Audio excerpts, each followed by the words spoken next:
Hey guys, Lou here and welcome back to Acorn Hill. It has been a while since I've been in front of the camera talking to you guys directly about our channel and content of our channel and as an intro to what I'd like doing. We've had several days of rain, and as you can see probably from the reflection on my eyeglasses, we have a nice window facing us right now that provide natural lighting whenever we do a shoot in one of our makeshift YouTube studios.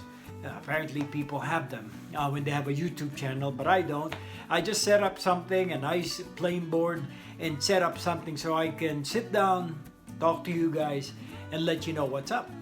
Well, for this video, there's a couple of things that I'd like to just introduce you. It's after several days of rain, we finally have nice temperatures, clear blue skies, and I don't know about you, but people who have spent winter months, they go into a lull period and a slowed down period, if you will. Not for me today, because all the sun that I'm getting is making me inch my way out to the garden and start doing a few things. For today's video, I wanted to share with you the planting video that I did forcing irises. These are the smaller version iris that we like growing not only in pots but also in the landscape. Wanted to show you the very basic, the best way to plant them in pots and how to show them indoors and what to do once the blooms are out, and a little aftercare. So I hope you enjoyed today's video. It's a short video but a good video nonetheless, and I hope you learned something new. For those of you who are joining me, my name is Louie. Welcome to Acorn Hill. It is our home in North Carolina. To our new subscribers, welcome. Thank you for the interest, and we will try to live up to your expectation. We will try to earn your keep. I hope that you share our videos with your friends and family and encourage them to subscribe. We thoughtfully put out content for everyone, and we enjoy doing that, especially during these times. So without further ado, this is how I plant forced iris bulbs in pots here on Acorn Hill. Just a couple of hours spent planting bulbs in pots in the autumn will ensure an abundance of colorful blooms the following spring. Hey guys, Louie here and welcome back to Acorn Hill.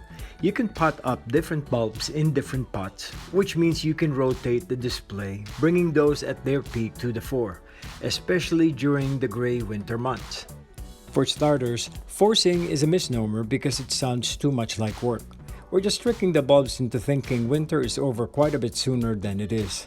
Forcing is an easy sleight of hand that offers the soul-restoring scents and colors of spring at a time of year when spirits really sorely need reviving.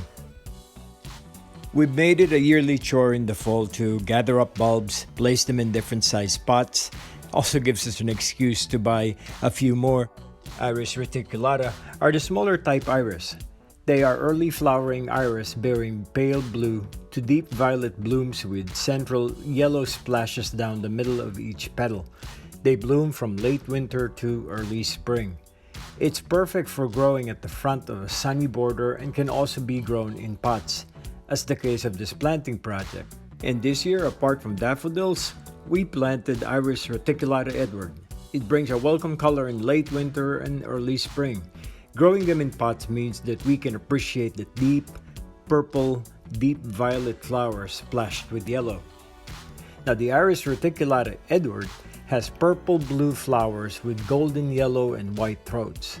For best results, I grew them in well-draining soil in full sun, and for indoor applications, placing them by the window with indirect light intense in the afternoon in our case, which gives them a total of 6 to 8 hours of light and brightness throughout the day.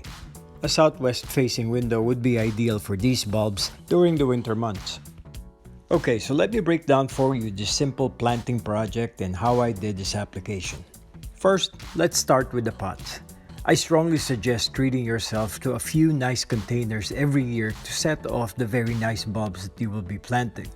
They don't have to be big. In fact, I would suggest and recommend that the smaller the pots, the better, especially with smaller bulbs such as the iris that I have here or miniature daffodils and crocus that I've also planted in different applications.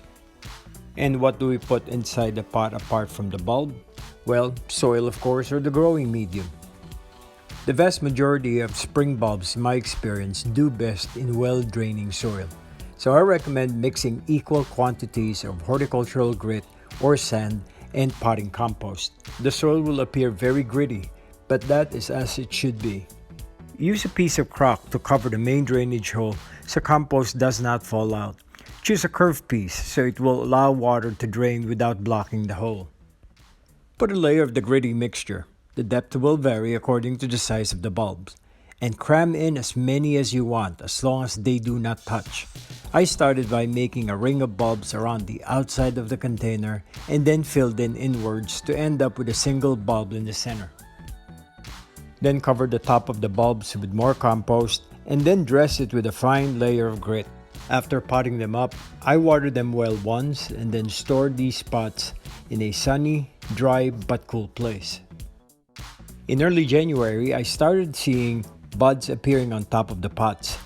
This is when I started bringing them indoors because I know this is when the display starts. When these bulbs start growing, it's fairly easy to judge when to water them since they're potted in terracotta pots. Make sure that they're watered in almost every other day.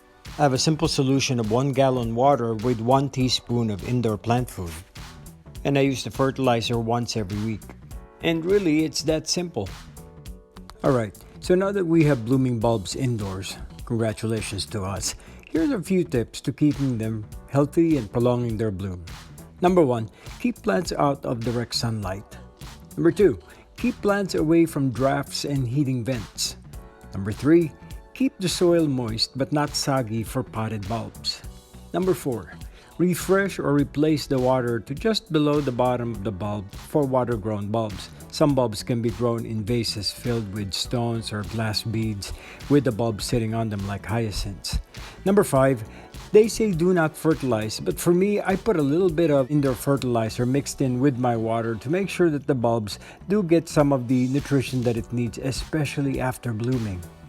Number 6, if your blooming bulbs have stems that are top-heavy and flopping over, try wrapping the stems together with a ribbon or a string. Kitchen string would usually work fine. Number 7, when chilled bulbs are finished with their blooming, it's not likely they will rebloom, so you can just go ahead and move them to the compost pile, as some people would say.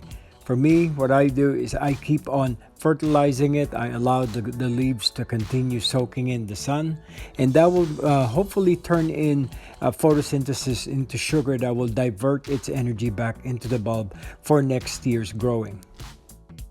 With these simple tricks and tips, I am confident that your next experience in growing bulbs indoors will be successful. I sure hope that you enjoyed today's short video. It's a primer. It's a basic 101 on how we can grow bulbs, or sometimes repot already grown bulbs from the supermarket and put them in pots. If you happen to like our video, give it a thumbs up, share it with your friends, and subscribe to Acorn Hill. We have a lot of different content that are good materials to learn something new from.